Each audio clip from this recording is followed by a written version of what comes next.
नमस्कार सभी साथियों का स्वागत है। आज के इस वीडियो में मैं एक ऐसी सच्चाई का विश्लेषण करने जा रहा हूँ जो सभी के लिए जानना बहुत जरूरी है। जैसा कि आज के समय में जो सबसे चर्चित शब्द है वो है प्रदर्शन। और आजकल देश में 3 तरह के प्रदर्शन चल रहे हैं। कहना गलत नहीं होगा, जुम्मे की नमाज के बाद का प्रदर्शन, काफी समय से सरकार विरोधी गतिविधियों को लेकर एक विशेष समुदाय ये मानता है कि सरकार उनके लिए विरोधी है, उनको लेकर जुम्मे की नमाज के बाद देश भर में प्रदर्शन होते हैं। दूसरा प्रदर्शन हो रहा है अग्निवीर सेना भर्ती को लेकर, और तीसरा प्रदर्शन हो रहा है वृक्ष और वन्य जीवों को बचाने को लेकर। मैं ये तीनों प्रकार के जो प्रदर्शन हैं इनकी बातें आपके सामने रख रहा हूं। पहले 2 प्रदर्शन, जुम्मे की नमाज के बाद का प्रदर्शन और अग्निवीर सेना भर्ती के विरोध में जो हो रहा है प्रदर्शन, वो दोनों प्रदर्शन स्वार्थ के वशीभूत हो रहे हैं। उनके मूल में है स्वार्थ, और जिसके कारण हो क्या रहा है, पत्थरबाजी, दुकानें जलाना, पुलिस पर पथराव, स्टेशन पर तोड़फोड़, स्टेशनों पर आगजनी, ट्रेनें रुकवाना, ट्रेनें रद्द करवाना, सरकारी संपत्ति को नुकसान पहुंचाना, खून खराबा करना, राह चलते नागरिकों को परेशान करना और आम जन में खौफ पैदा करना। ये 2 शुरुआती जो प्रदर्शन हैं उनके ये कुकृत्य है, उनके ये कारनामे।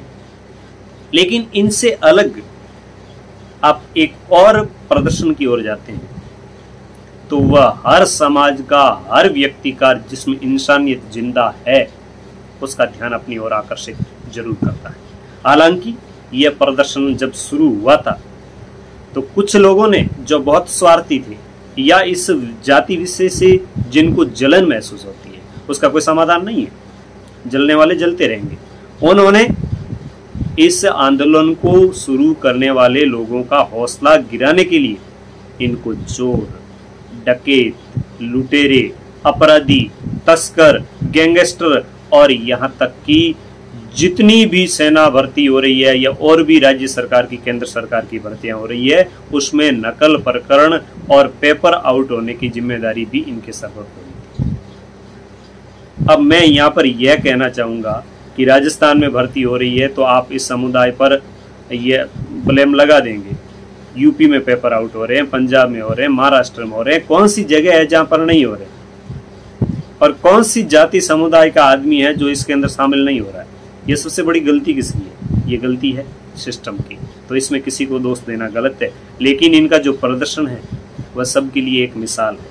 मिसाल इसलिए है कि प्रदर्शन बिल्कुल शांतिपूर्ण तरीके से, लोकतांत्रिक प्रक्रिया के अनुरूप, हवन यज्ञ और मंत्रोच्चार के साथ, भीषण गर्मी में सड़क पर लेटकर अपनी मांगे मनवाने का प्रयास करना, न कोई जीव को नुकसान, यहां तक कि चींटी तक को भी नुकसान नहीं, न कोई पेड़ पौधों को नुकसान, न राह चलते लोगों को कोई परेशानी, न कोई हिंसा, न कोई लूट, न कोई डकैती, न कोई खून खराबा और न ही सार्वजनिक संपत्ति को कोई नुकसान और न ही कोई सार्वजनिक संपत्ति के साथ तोड़फोड़। बिल्कुल हिंसा रहित, बिल्कुल लोकतांत्रिक प्रक्रिया के साथ। और एक और इसकी बड़ी खूबी क्या है जो इसका मूल है, और वो मूल यह है कि यह आंदोलन स्वार्थ के लिए नहीं है, यह आंदोलन परमार्थ के लिए है, आने वाली पीढ़ियों के लिए है, देश के भविष्य के लिए है, हिंदू मुस्लिम सिख इकाई सभी के सांसों के लिए। हिंदू हो, मुस्लिम हो, सिख हो, ईसाई हो, पर्यावरण संरक्षण, वन्य जीव संरक्षण ये बिश्नोई समुदाय और पर्यावरण प्रेमी समुदाय कर रहा है। ये नहीं कहता कि हम जिस पर्यावरण को बचाने जा रहे हैं उस पर्यावरण की वजह से हिंदू को फायदा होगा, मुसलमान को फायदा होगा, या इसको फायदा होगा, उसको फायदा होगा, बिल्कुल नहीं। केवल और केवल इनका एक ही उद्देश्य है, पर्यावरण संरक्षण, और उसमें वन्य जीव और पेड़ पौधों को बचाने इनका प्रमुख कर्तव्य है। और यूं ही नहीं इस समुदाय की विश्व भर में मिसाल दी जाती, क्योंकि इन्होंने आज से बहुत पहले 1730 में इस पर्यावरण संरक्षण के महत्व को जाना था, जिसके लिए आज विश्व समुदाय चिंतित है। उन्होंने जाना था और एक पेड़ के लिए 363 लोगों ने अपने बलिदान दिए थे। और आज भी ये समुदाय, चाहे वन्य जीव की बात आती है या पेड़ पौधों की बात आती है, अपनी जान की बाजी लगाकर उनको जरूर बचाता है। और मैं आखिर में वीडियो में ये उन लोगों के लिए चेतावनी भी दूंगा कि वन्य जीवों के हित और पेड़ पौधों के हित, वृक्षों के हित, खेजड़ी के हित यदि जरूरत पड़ी तो ये समुदाय वह पुराना इतिहास लौटाने के लिए भी तैयार है। वरना प्रशासन चेते, मांगे माने। पर्यावरण संरक्षण के लिए जो ये जाति आगे आ रही है, इस समुदाय आगे आ रहा है, इसकी बात को माने और जो भी गलत हो रहा है उसको तुरंत रोकने का प्रयास करें। अन्यथा अंजाम ऐसा होगा, इतिहास ऐसा होगा कि पीढ़ियां फिर से उस इतिहास को गिनाएगी और इस समुदाय की जो प्रसिद्धि है उसमें तो 4 चांद लगेगी, लेकिन जो प्रशासन है वो कहीं न कहीं कलंकित हो जाएगा और कलंकित अक्षरों में उसका भी नाम लिखा जाएगा। जाते जाते मैं सभी से आपसे निवेदन करूंगा कि जहाँ पर वन्य जीव और पर्यावरण संरक्षण की बात आए, वहाँ विकास की सभी प्रक्रिया आप भूल जाए।